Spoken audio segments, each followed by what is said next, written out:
The search for meaning. What Viktor Frankl learned in Auschwitz. Auschwitz was designed to destroy more than the human body. It was built to erase identity, dignity, hope, and ultimately, meaning itself. Every routine, every humiliation, every deprivation followed a single calculated logic. If a man loses his sense of meaning, he will surrender long before his body collapses. Viktor Frankl entered this place not only as a prisoner, but as a psychiatrist, someone trained to observe the human mind under pressure. What he witnessed there would permanently change how we understand suffering, resilience, and the will to live. Frankl arrived in the camp stripped of his name, his profession, his possessions, and the manuscript of a book he had been writing for years. In one moment, his entire former life was reduced to a number stitched onto his uniform. Yet what struck him most was not the physical brutality, harsh as it was, but the psychological unraveling he observed among prisoners.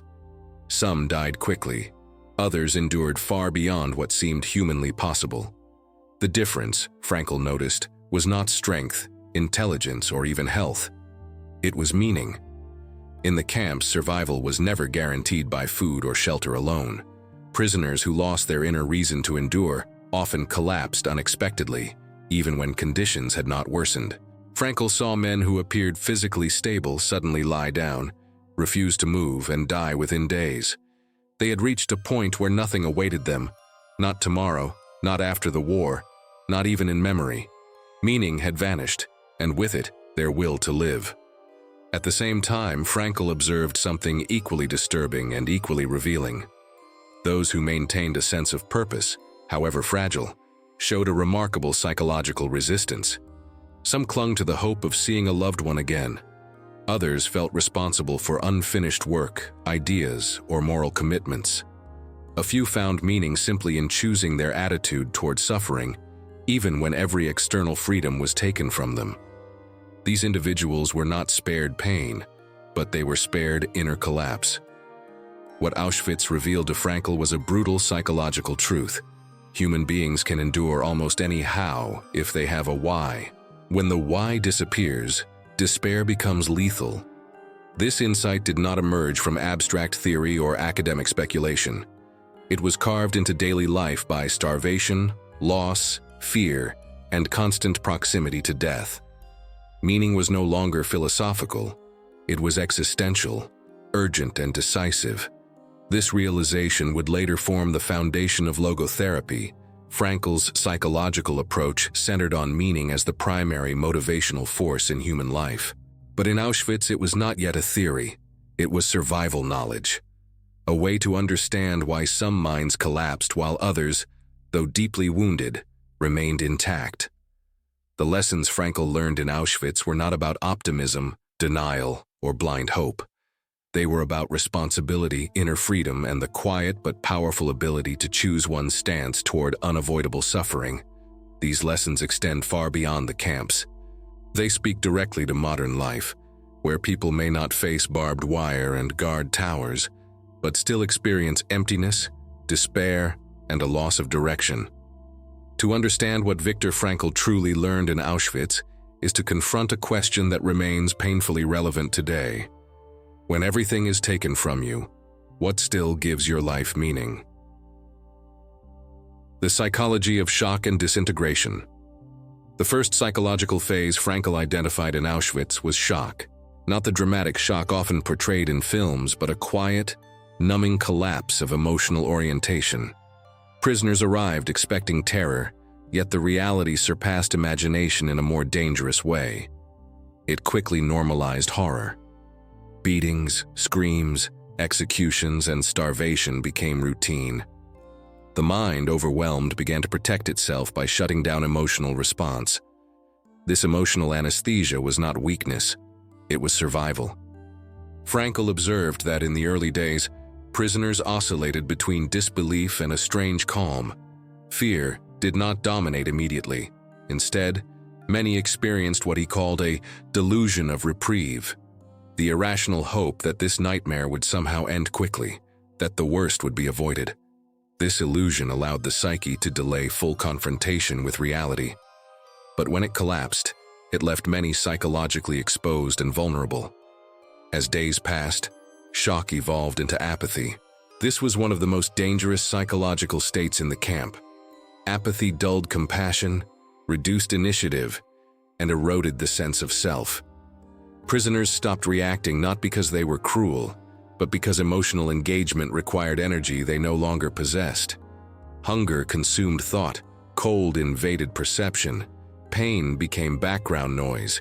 The inner world narrowed until survival itself felt mechanical. Frankl noticed a crucial distinction at this stage. Some prisoners surrendered inwardly, allowing apathy to harden into resignation. Others, despite exhaustion, preserved a minimal inner distance from their suffering. They observed their pain instead of becoming it. This subtle psychological separation, almost imperceptible from the outside, marked the beginning of inner resistance.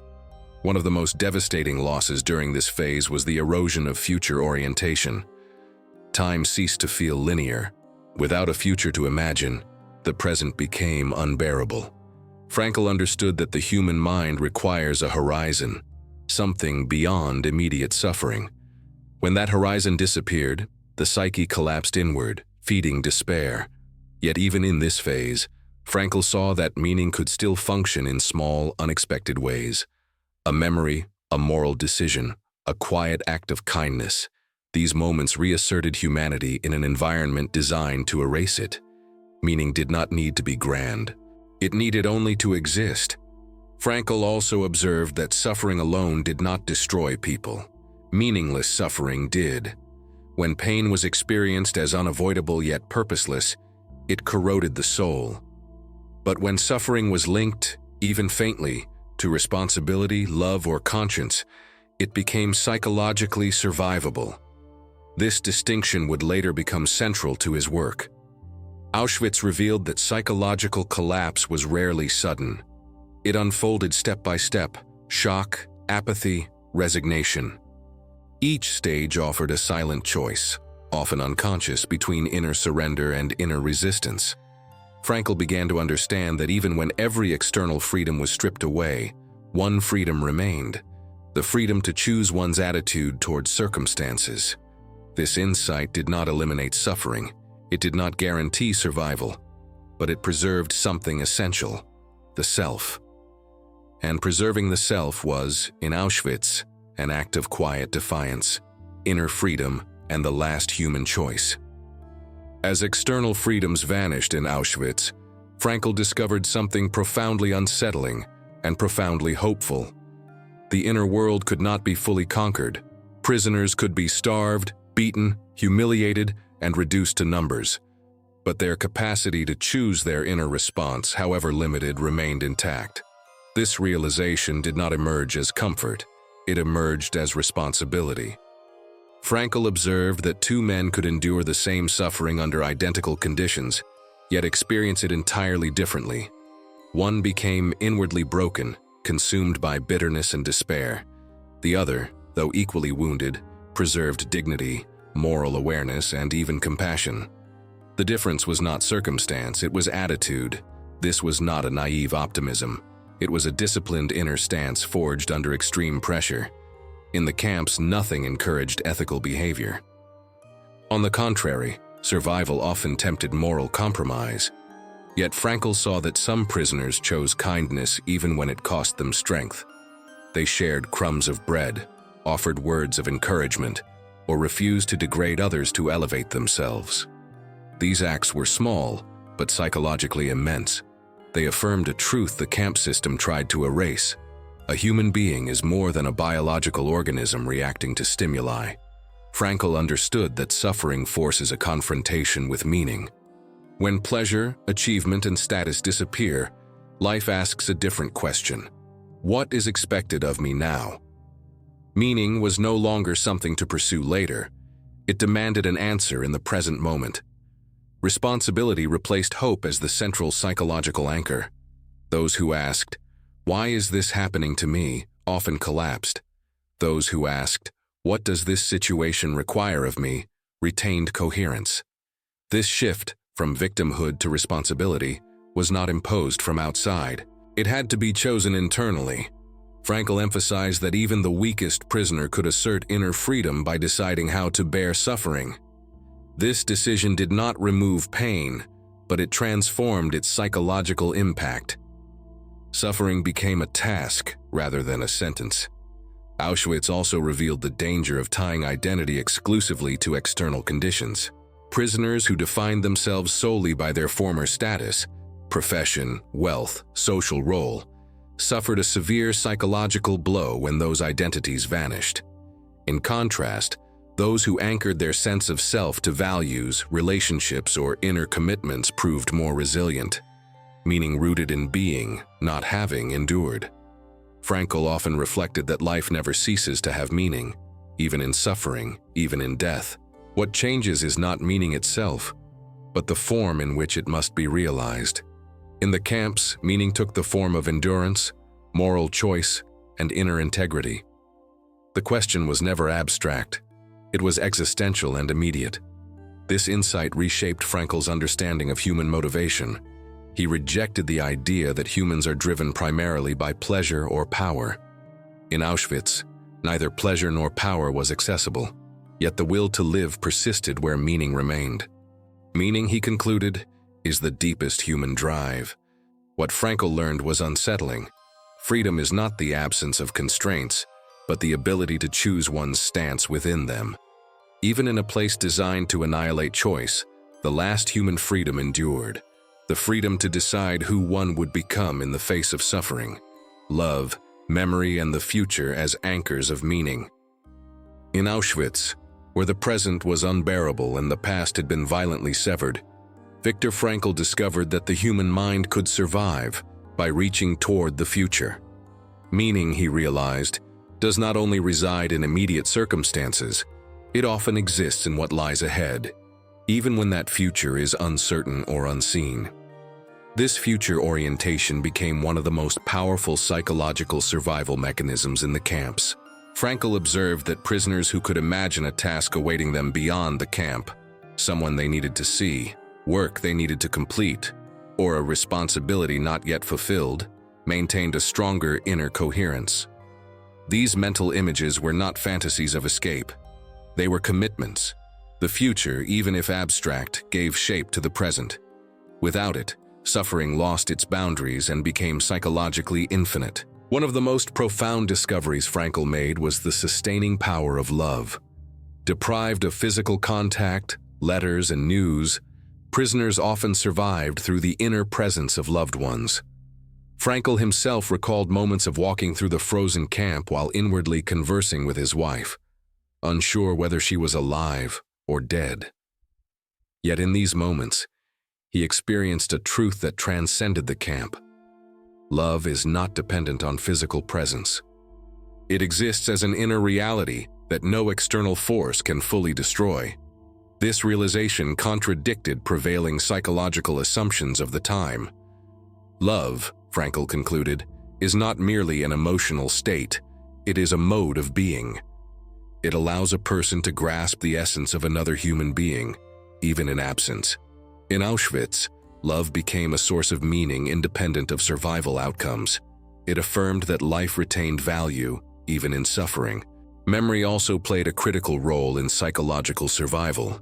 Prisoners who could recall moments of beauty, purpose, or moral clarity accessed a dimension untouched by the camp's brutality. These memories were not escapes, they were reminders of identity. They reaffirmed that the self had existed before Auschwitz and could exist beyond it. Memory preserved continuity when reality attempted to fracture it. Frankl noticed that those who lost all connection to past and future were at greatest risk of collapse. When life was reduced solely to the present moment of pain, endurance weakened. Meaning required temporal depth, roots in memory, and branches in the future. This insight reinforced Frankl's growing understanding that meaning is not pleasure-based, but responsibility-based. Even suffering itself could acquire meaning when placed within a future framework. Enduring hardship became an act of faith towards something yet to come. Frankl often emphasized that life asks questions of us, and we must respond, not with explanations, but with actions and attitudes. The future posed a silent demand. Why must you survive today? What Auschwitz revealed was that meaning can exist even when outcomes are unknown. Survival was never guaranteed, but meaning did not depend on survival. It depended on orientation, toward love, toward responsibility, toward a future that required one's presence, suffering, dignity, and the transformation of pain into purpose. Auschwitz confronted Viktor Frankl with a question few psychological theories had dared to face directly. Can suffering itself hold meaning? In an environment where pain was unavoidable and often senseless, Frankl observed that suffering did not automatically degrade a person, but meaningless suffering did. This distinction became one of the most radical and enduring insights of his work. Frankl saw that suffering, when unavoidable, presents a moral and psychological challenge rather than a mere condition to escape. In the camps, prisoners could not choose whether they would suffer, but they could choose how they would suffer. This choice, though limited and often unconscious, shaped whether pain destroyed dignity or became an expression of inner strength. He noticed that those who experienced suffering as pure injustice often collapsed inwardly. Their pain felt random, humiliating, and dehumanizing. In contrast, prisoners who perceived their suffering as a task, something life demanded of them, retained a sense of dignity.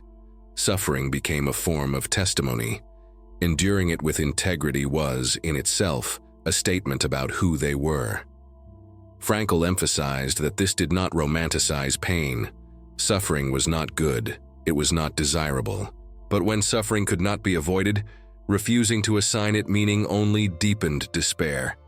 Meaning did not justify suffering, it redeemed it psychologically. Pain transformed into a responsibility rather than a punishment.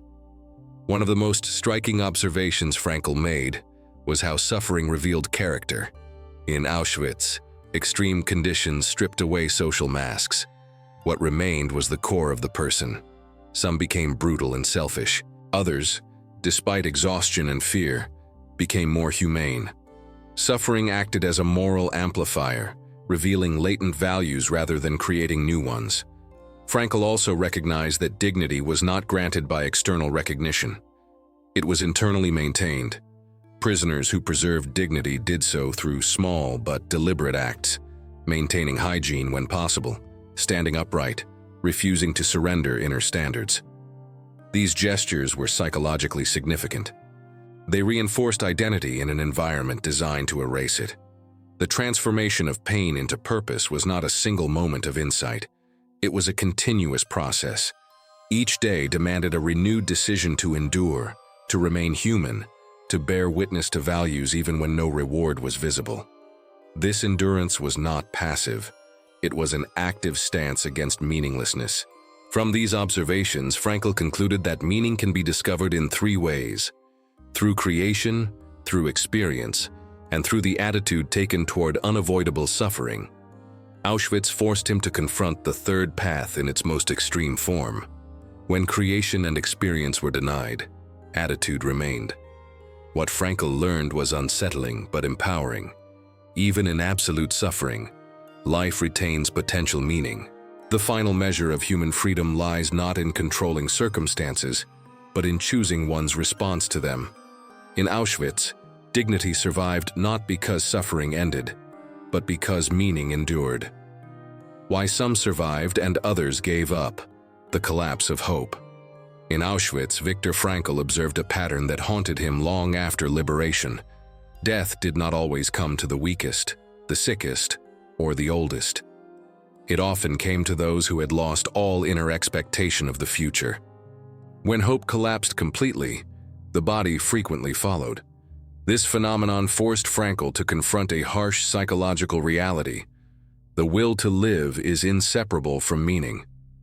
Frankl described a particular moment that preceded psychological collapse. Prisoners who sensed that nothing awaited them often experienced a sudden inner withdrawal. They stopped responding to their surroundings. They refused food. They ignored orders. This was not rebellion. It was surrender. Death followed quickly, sometimes within days. Frankl understood that at this point no external intervention could revive them. Meaning had already vanished.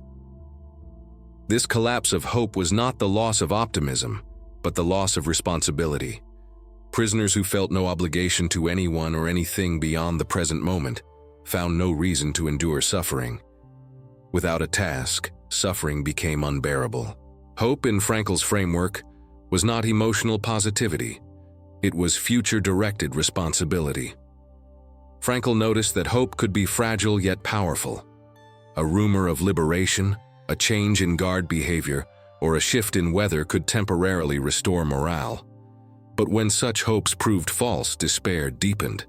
This is why Frankl warned against placing meaning in uncertain outcomes. When hope depended entirely on external events, it became psychologically dangerous. Those who survived often anchored their meaning internally. They did not rely on promises of rescue. Instead, they attached their survival to something that demanded their presence regardless of outcome: a loved one, a moral duty, or unfinished work. This internalized meaning provided psychological stability even when circumstances deteriorated. Frankl also observed that sudden liberation could be psychologically destabilizing. Prisoners who had survived for years sometimes collapsed after freedom arrived. Their inner tension, sustained by meaning and endurance, suddenly vanished. This revealed another unsettling truth: meaning is not optional. When it disappears abruptly, the psyche struggles to reorganize itself. Auschwitz taught Frankl that despair is not merely emotional, it is existential. It arises when life appears to ask nothing of a person. When no responsibility remains, the will to live dissolves. Conversely, even extreme suffering can be endured when life still poses a question that demands an answer. This insight reshaped Frankl's understanding of mental health. Depression, he concluded, often reflects a crisis of meaning rather than a purely chemical imbalance. In the camps, despair followed meaninglessness with ruthless precision. The lesson was clear and unforgiving.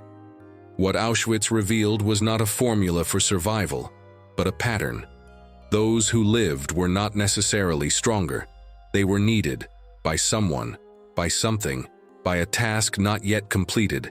Meaning was the invisible thread that held life together.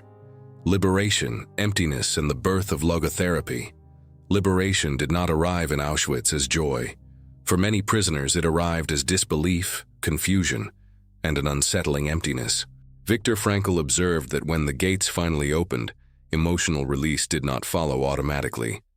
The psyche, conditioned to constant threat, struggled to comprehend freedom. What should have been relief often felt unreal, as if meaning itself had been suspended. Frankl described a state he later called depersonalization. Former prisoners walked freely yet felt detached from reality. Years of suppressed emotion did not suddenly dissolve. Instead, they lingered beneath the surface, waiting for structure, responsibility, and meaning to return. Freedom without purpose felt hollow. This post-liberation emptiness revealed another dimension of Frankl's insight. Suffering can organize the psyche, but meaning must reorganize it afterward.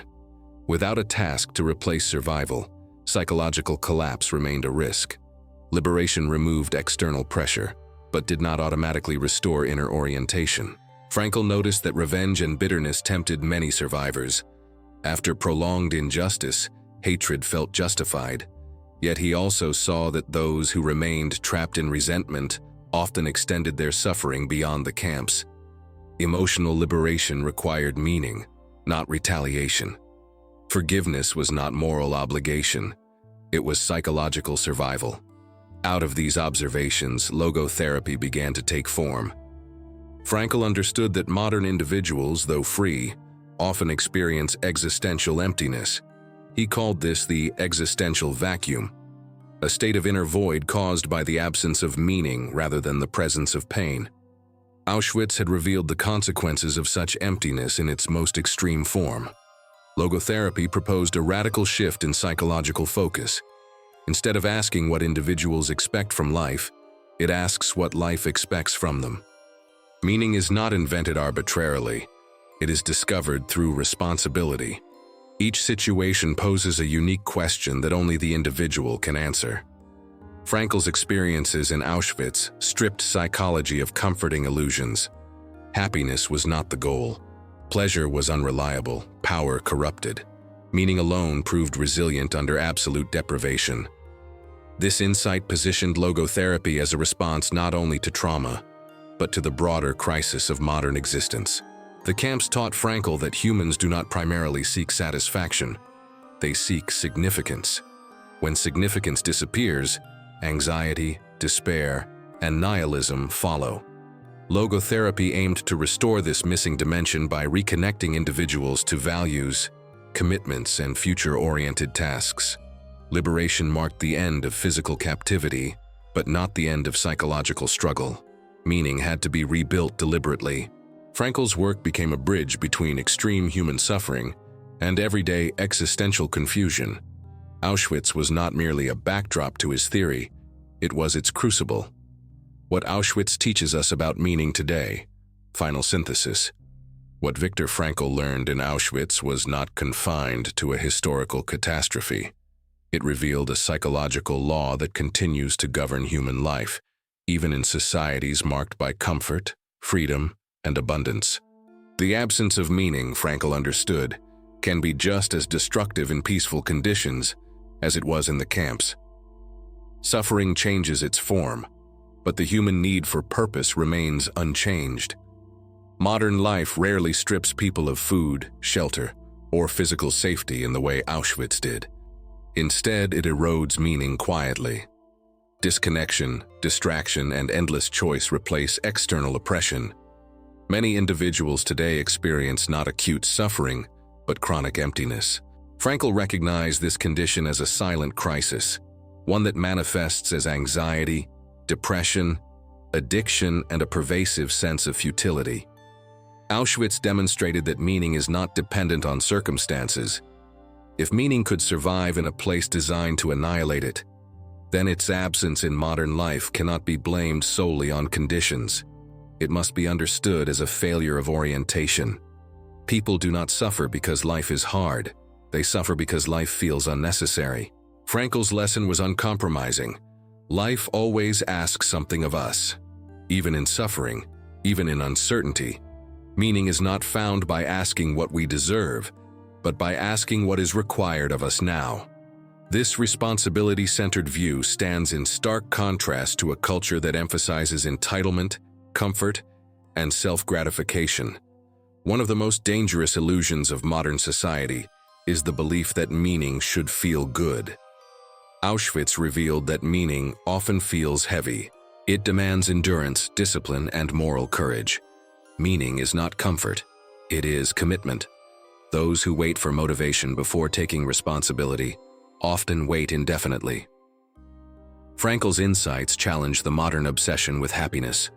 Happiness, he argued, cannot be pursued directly. It emerges as a byproduct of meaningful engagement.